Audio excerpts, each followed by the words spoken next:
Well, we're going to have fun today. We're doing something completely different. I've known Scott Carlson for 10 years through an internet relationship. He is an inventor, and we are going to put together this amazing trellis, and I'm going to use it for tomatoes, but you can use it for just about anything.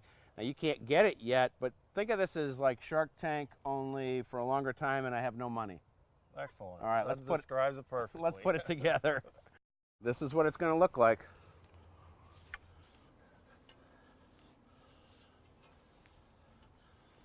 Okay, you see the hole?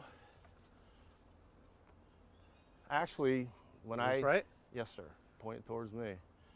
When I built this last year, I didn't have the cross piece that we're going to install today.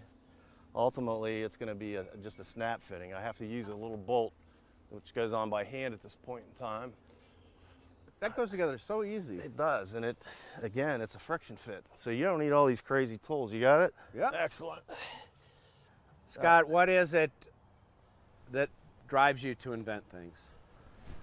I wish I had a good answer for that, because I've been inventing for 20 years, and I just think it's something that you get caught up in, and then you can't stop. That's the problem. How did this idea come up? I've honestly had so many ideas over the years that I'm not sure, to tell you the truth. I'm basically tired of the same old things that are for sale year in and year out at the same stores. So that's pretty much where I came up with this idea. 18 inches into the ground. That's going to hold the trellis in place though, right? Absolutely. So it just fits right over the stake. That's genius. This is going to come all the way down, right? Yes, it goes right to the bottom. Okay. You give me a little bit of, slack and I'll take it down.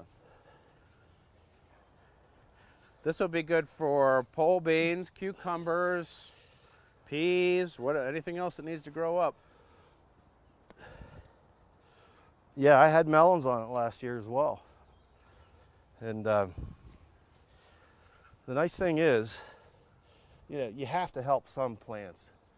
But, right. Many of these vines will just take off on their own. They really will. Tomatoes, you got to steer them a little bit, but it's fun and interactive. It really is. I'd rather weave a tomato as opposed to using wire ties or torn up cloth. It's just a heck of a lot more easy. So I'm using tomato ties for now. But when I get this manufactured, hopefully soon, it's just going to be little clips. You just snap the netting on. Doesn't take long at all. Well, here it is, and it looks great. I'm excited to try it, and now the fun part. Planting. Get the plant, that's the best part. Tomatoes for me. So I'm not planting on the inside, I'm planting on the outside here where these tulips were, right? Correct. We've got good compost here, a really nice looking bed, and I'm just going to give them my normal distance here on either side, and they're going to grow up, and we're going to have tomatoes before you know it. That's excellent. The nice thing is when these tomatoes grow to the top, they can naturally lean over the netting that goes across the top as well. So you not only have a 6-foot side, you got an additional 2-3 feet. Last year when I planted, I got it in a little bit late. Some of the beans ran to the other side. I don't think you can train plants to grow downhill, but if you thought about it, it could actually grow down either side.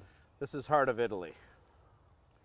Heart of Italy. Yep, and it's going to love it here. So that's an indeterminate, I'm sure. Yep, it's going to be a viner that's going to go all the way up to the top and over, and I like this idea. Excellent. Put a few more in. I got some sun golds too. That's my wife's favorite tomato, so it is the most important that we can do. We're going to mulch these too. And that is a cherry, right? Heart of Italy is not. No, the sun gold is a nice cherry. Yeah. Easy to pick.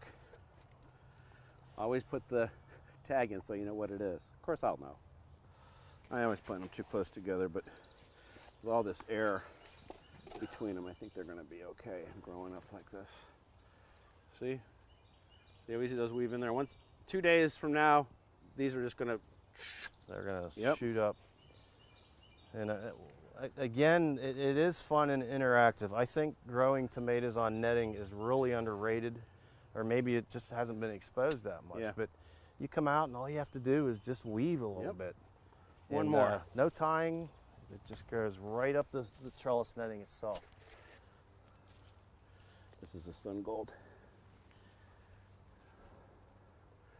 This guy, look, already has a blossom on him.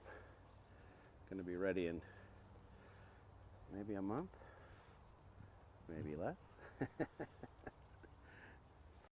So one important thing, patent pending, right? Correct. It is patent pending, yes. And ease of harvest, right? Yeah, it's very easy to harvest with this. The whole idea, I'm flipping gardening on its head. So most trellises are vertical or they come together at the top. So this slopes outward. I've never seen anything like this on the market, so I think that's what makes it unique. When it comes to harvesting, the sides slope out. It's almost like the vegetables are being handed to you. Not only that, you can reach in from the sides. And it is a 6x6 netting, so when those vegetables are hiding on the inside, you can easily harvest those as well. So, Well, Scott, we are going to have you back I when this thing appreciate is it. filled with tomatoes, and Excellent. we'll be famous together. Hey, one of us is already, but I hope to join the club. I'll say that. Thanks so much. Thank you. For more information about everything we talked about today and to find out how to join my Seed of the Month Club, check me out online and look, first radish of the year.